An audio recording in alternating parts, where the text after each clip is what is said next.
I found him by the sound his breathing made, which was the sound of a man arguing with the idea of dying and not winning. It was past midnight, and well past the hour any sensible woman is out of doors in the cold, and I was out of doors in the cold because my goat had got loose again, and a loose goat at the frost end of autumn is a dead goat by morning. So I had a lantern and a temper and a shawl I was losing, and I came down the back lane past the old root cellar, and there in the dark between the woodpile and the wall was a great dark shape that turned out, when I lifted the light, to be a man bleeding into the dirt. I am Wren. I am 23, a healer's daughter, and a healer in my own small way. The lowest ranked Omega in a village that does not have very many ranks to be lowest of. I have set bones and pulled fevers and closed more wounds than I can count, and I knew within 3 seconds of lifting that lantern that this man would be dead by dawn if I left him, and dead a little slower if I helped him, because a stranger bleeding in the dark at the frost end of autumn is a stranger somebody put there. I helped him anyway. I want that on the record, since the record came to matter so much later. Nobody made me. I could have walked past. I knelt in the cold mud and got my shoulder under his arm, and I made the decision before I knew one single thing about him, before I knew his name, before I knew what he was worth, before I knew there were riders. I got him into the cellar. I do not know how. He was twice my weight, and the stairs are bad, and he came round just enough at the bottom to stop being entirely dead weight, and to grip my wrist with a hand like a manacle, and say, very clearly, into my face, "The boy. Where is the boy?" There was no boy. There was just him, and me, and the dark. I told him there was no boy, and he looked at me as if I had confessed to losing something precious of his, and then his eyes rolled back, and he was gone again, and I lit the lamp and got to work, and that is how it started, with a question I could not answer about a child who was not there. He was there by morning. The child, I mean.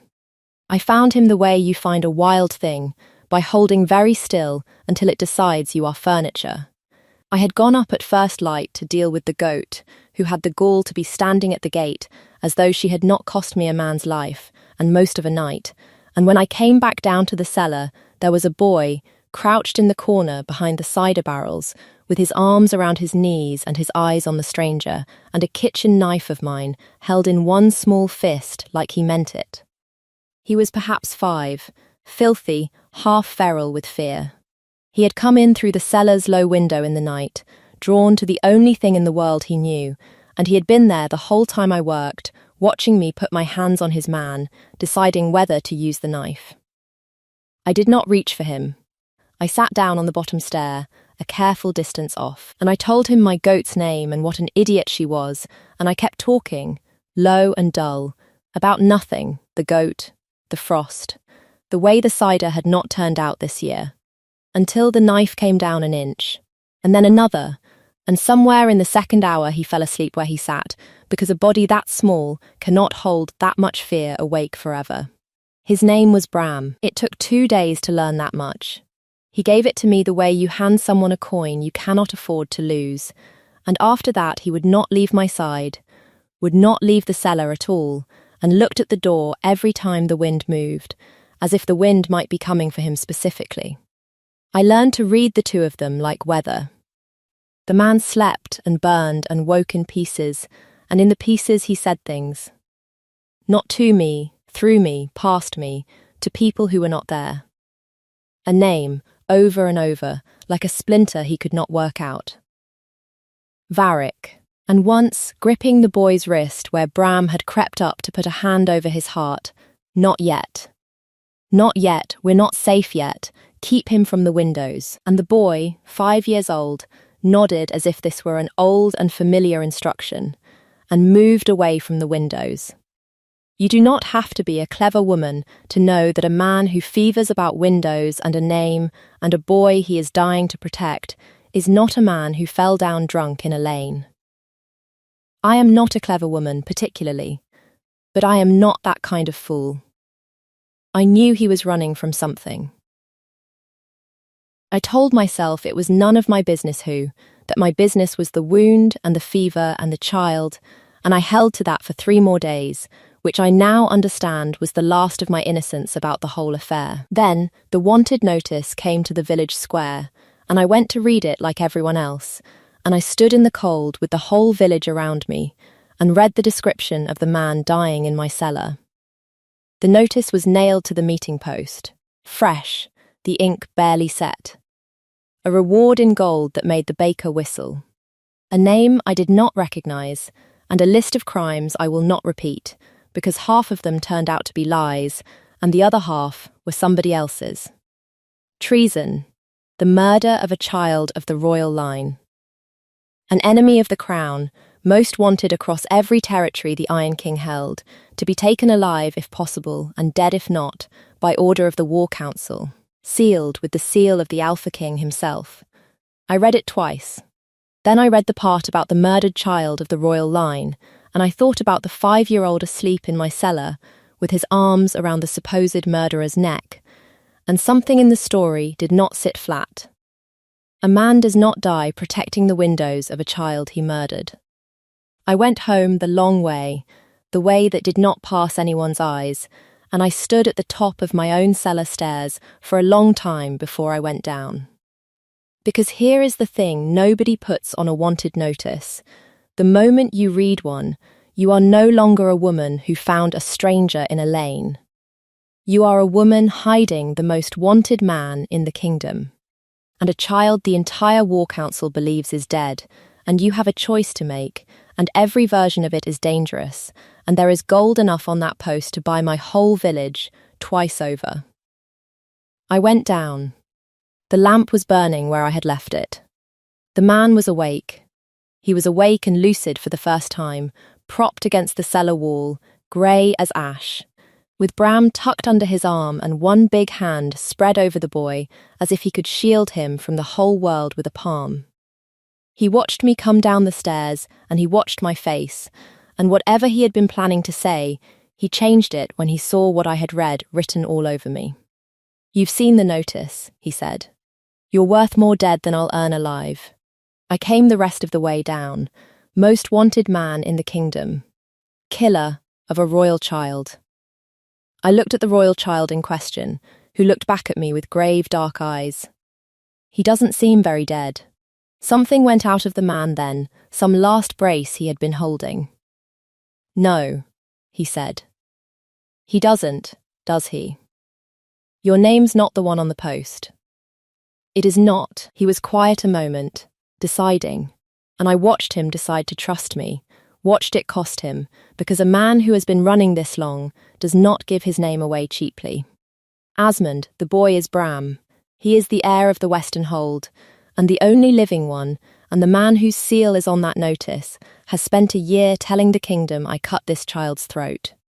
His hand tightened on Bram's shoulder. "I have been carrying the proof that I did not across 4 territories with a hole in my side, trying to reach the one person who would believe it, and I did not reach him. And now I am bleeding in a stranger's cellar, and the stranger has read the lie before I could tell her the truth." "Who?" I said. "Who's the one person?" He looked at me, and the answer was the worst possible answer, and he gave it anyway. "The Alpha King. Soren, he sealed the notice for my death. A breath. He is also the only man alive who would take one look at this boy and know him, and tear the lie apart with his own hands, if I could get him into the same room as the truth before his war council got me into the ground. His jaw worked. He was my brother. Before all this. Sworn, not blooded, but it was the truer kind. Whoever poisoned him against me knew exactly what they were taking. I sat down on the bottom stair, which was becoming my place for receiving news that rearranged the floor. I had thought my choice was whether to keep hiding a fugitive from the king or to give him up. That was not the choice. The choice was whether to believe a dying man over a sealed royal notice, and then whether to do the one thing that would either end a war or end all 3 of us, get the king and the truth into the same room before the people who built the lie could stop it. I have never in my life wanted so badly to have walked past a man in a lane, The riders came the next morning, and they came in the king's colours, and the king was with them. You hear an alpha king before you see him, not because he is loud, because the world goes quiet in front of him the way a field goes quiet before weather, every bird and dog and gossiping woman falling still. And you look up to see why, and there he is. Sauron of the Iron Reach came down my frostbitten lane on a horse the colour of storm, with 30 warriors at his back, and his war council riding close, and I stood in my own doorway with my hands wet from the wash, and understood that the lane I had dragged a dying man up 4 nights ago was about to become the most important place in the kingdom, and that I, Ren, lowest omega of a nothing village, was standing in the door of it. He was not what the notices made him sound. The notices made him sound like a blade. He was more like the weight a blade comes down with. He dismounted without hurry, and looked at my cottage, and looked at me, and there was a tiredness in him, under the iron that no one had put on any post, the particular grey exhaustion of a man fighting a war he grieves. We had word, he said, of a stranger sheltered in this village, a wounded man. His eyes did not leave my face. You have the look of a woman with something in her cellar. A man at his shoulder leaned in before I could answer. Older, silver at the temple, a general's chain and a smile like a closed door. This, I would learn, was Varric, who held the war council in his hand the way I held a lamp. If she's hiding him, Varric said, easy and reasonable, she's a traitor, and the cleanest thing is to burn the cellar with him in it and save your grace the trial. We've lost men to this animal. Don't let a village woman cost you more. Burn the cellar. With Bram in it. He said it the way you suggest closing a window. I have been afraid in my life. I had never before been afraid and furious in the same breath, and I found that the fury was the louder of the two. You'd burn a cellar you haven't looked in, I said to the general, not the king, to spare your king the trouble of finding out he's wrong. That's not loyalty. That's a man in a hurry to keep a door shut. I turned to Sauron. There's a wounded man in my cellar. There's also a child. If your general gets his fire, you'll have burned a 5-year-old to save yourself an afternoon, and you'll never know whose. The lane went very still. Sauron looked at me for a long moment, and then he looked at Varric, and something moved behind his face that the general did not like at all. I'll look in the cellar, the king said. I am going to leave him at the top of those stairs for just a moment. He can wait. Kings turn out to be very good at waiting. Because if you have come this far with me, through the goat and the lamp and the child with the knife, you are the sort of person who wants to know what he found down there. And I am the sort who wants to tell you. So let me ask the small thing first. Follow along, tap subscribe, leave a light on for the next one. I tell these the way they happen to me, which is to say from the bottom of the stairs and usually slightly out of breath. There. Now we can go down. He went down alone. I made that a condition, and he allowed it, which told me more about him than the notices had, that an alpha king would let a rankless woman set him a condition on her own stairs, in front of his men, because she had said the word child, and meant it. I went down ahead of him with the lamp. Asmund was sitting up against the wall, spent and grey but upright, with Bram tucked into his side, and when the king's boots came down the stairs behind me, I watched 2 men who had been brothers see each other across a year of war and a sealed death notice, and a lie big enough to bury a kingdom. Neither of them said the other's name. That was the thing I noticed. Neither would say it. As if the name were the last bridge, and saying it would commit them to crossing. The king's eyes went from Asmund's face, searching it, hating it, something underneath the hate flinching, down to the child curled into his enemy's side. And Bram, who had held a knife on me for 2 days, who would not go near the door, who flinched at wind, looked up at the most powerful man in the kingdom, and did the thing none of us could have made him do. He let go of Asmund. He crossed the cellar floor. And he stopped in front of the king and looked up and said, in the small, flat voice of a child reciting the only safe thing he knows, I'm not supposed to tell strangers my name. But Asmund says, You knew my father. I watched the Alpha King go down on one knee on my cellar floor, slowly, the way a wall comes down, and I watched him look into the face of a child the entire kingdom believed he had failed to save.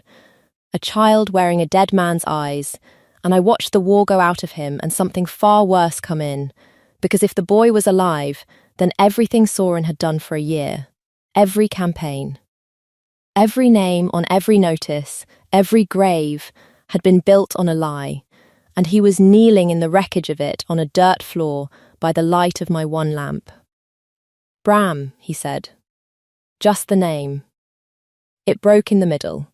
It was, I think, the first time in a year anyone had said the child's name as if he were alive. Bram seemed to feel the weight of it. He reached out and patted the king's iron shoulder twice, gravely, the way you comfort a horse, and said, "It's all right. Ren has a goat." I would like to tell you the truth came out clean after that, and the war ended, and we all went up the stairs into the sun. That is not how lies die. Lies have people keeping them alive.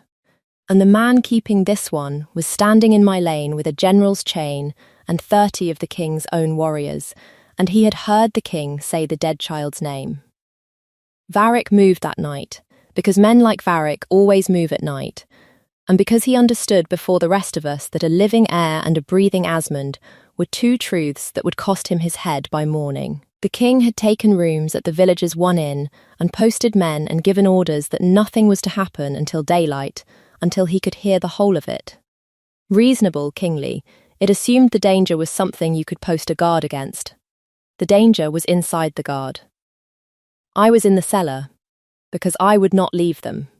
With the lamp turned low and Bram finally asleep across my lap, and Asmund drifting in the grey between waking and not, when I heard the cellar door open at the top of the stairs that should have been bolted and was not, because Varric had spent the evening being the helpful general who checks the bolts.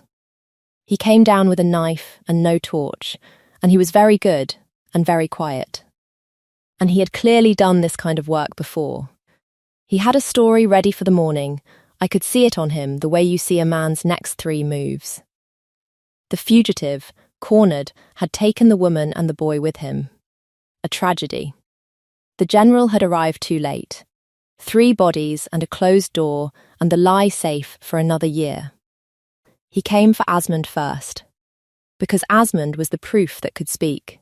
I did not think. There is a great deal of nonsense talked about courage, about deciding to be brave, and none of it is true, or at least it was not true on my cellar floor at the dark end of that night. I did not decide. I put the sleeping child off my lap, and I put my body between the knife and the man who could not get up, and the blade that was meant for Asmund's throat went into my shoulder instead, and the pain of it was a white noise that ate the whole world for a moment. But I had got what I needed, which was noise. I had screamed, not from fear, on purpose, the loudest sound I have ever made in my life, and a scream in the dead quiet of a guarded village at the dark end of night does a thing a knife cannot do quietly. It brought the king. Sauron came down those stairs like the weather finally breaking, and what he found was his trusted general standing over a bleeding village woman with a knife, a living heir screaming in the corner, and the sworn brother he had spent a year hunting using the last of his strength to drag himself in front of the child.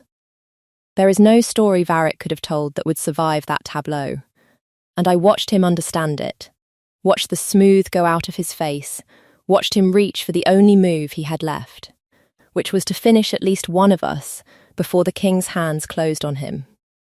He went for Bram.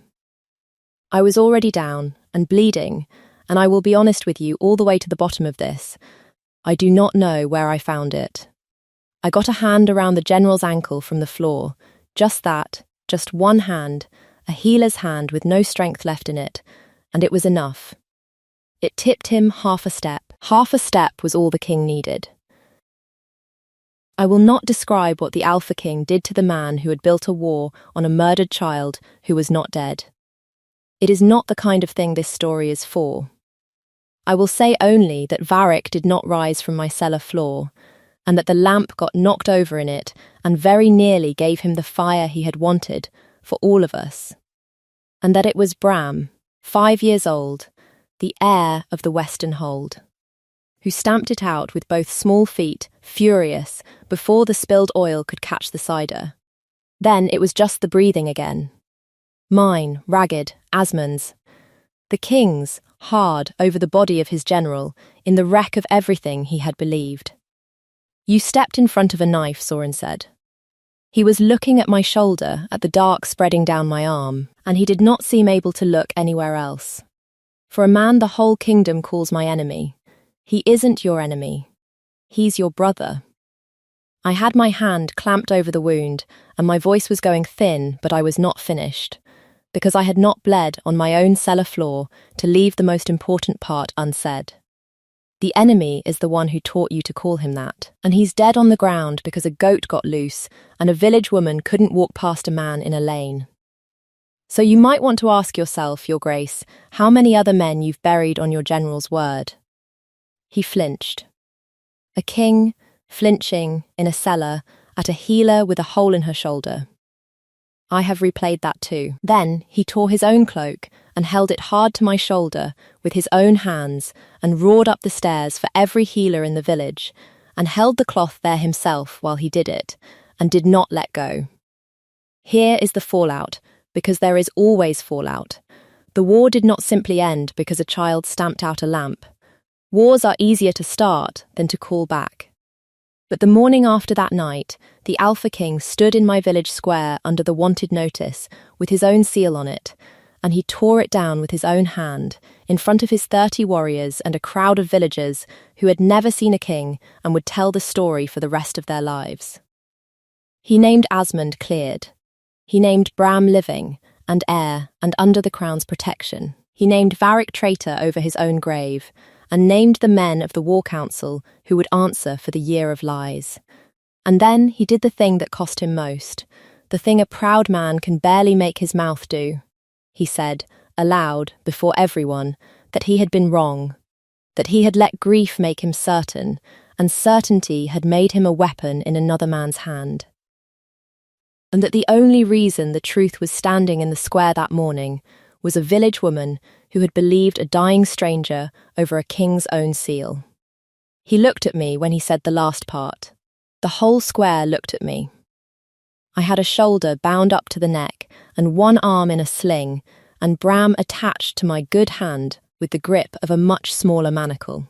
And I had never in my life been looked at by so many people at once, and I discovered I could bear it, which surprised me more than anything else that week. Edric, the king's second, a steady man who had been one of the few on that council to doubt Varric out loud and pay for it, came to me privately after and bowed. To me. An Omega from a village with one inn. He doesn't bend, Edric said of his king. I've served him 11 years. He doesn't bend for anyone. He looked at where the king stood with Bram now climbing him like a tree. He bent in your cellar. It is the turn of the year now, hard winter, the kind that makes you grateful for a cellar and a lamp. I did not go back to my village, in the end, though I go often, and the goat, who started all of this, and has never once been held accountable, has the run of a stable far better than she deserves. I am at the Iron Reach, where the great hall has a wolf throne and a library that smells of cold stone, and a kitchen I am not allowed to work in, which we are still arguing about. Bram is here, growing less feral by the week, sleeping through more nights than not, learning that windows are only windows. He calls me Wren still, not anything grander, and he calls Asmund his and the king his in a way that has knit those two brothers back together more surely than any treaty, because it is very hard to keep hating a man a child loves in front of you. Asmund lived. He limps, and he will limp for good, and he stood as the boy's sworn shield again at the midwinter court, with his name restored over the door of the Western Hold, and the first time he and Soren laughed at the same thing in the same room I had to leave, so that neither of them would see a grown woman cry over two men remembering they were brothers. And the king. The king courts me with all the grace of a man who has commanded armies and never once asked anyone to dinner. He is formal where he should be easy, and silent where he should speak, and he leaves things, books mostly, on healing, which is either very thoughtful or a hint about my shoulder. I have not decided. His wolf has no such trouble. His wolf decided the matter in my cellar that first morning, and has been unsubtle about it ever since, and lies across my feet in the great hall in front of his entire court while the king pretends not to notice, which fools no one and delights Bram enormously. He came to me at midwinter, in the library, with the lamp lit. There is always a lamp lit now, in the open, where anyone can see it. I have not slept in the dark since the cellar, and he has never once asked me to. He stood 3 paces off the way he does, the distance he keeps like a held breath, and he said my name the way he said Bram's that first night, like it cost him, and was worth it. You told me to ask myself how many men I'd buried on a lie, he said. I have not stopped asking. I don't intend to. I'd rather be a king who can be told he's wrong by a woman with a goat than a king no one dares correct. The corner of his mouth, which I have learnt to watch for. His wolf knew you in the dark before I knew your name. I have spent a winter catching up to him. I would like to stop running behind my own heart, if you'll have a proud man who is trying to be a better one. I will not tell you exactly what I said, or about the kiss that came after, except that it was the first thing in the whole affair that did not happen in the dark, and that when it ended, the war in me ended too, the low constant readiness to grab a knife or a lamp or a goat, the bottom of the stairs watchfulness I had worn so long I'd forgotten it was a weight, all of it set down at last. In a warm room in the open, by the light of a lamp no one had to hide. His wolf knew me in the dark before he did.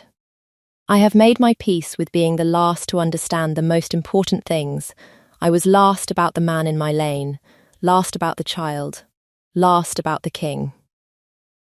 But I got there, slowly, and with a hole in my shoulder, and one armful of borrowed air at a time. I got there, so tell me, when did you know? When did you see that the man in the cellar was never the danger, and the danger had ridden in wearing the king's own colours?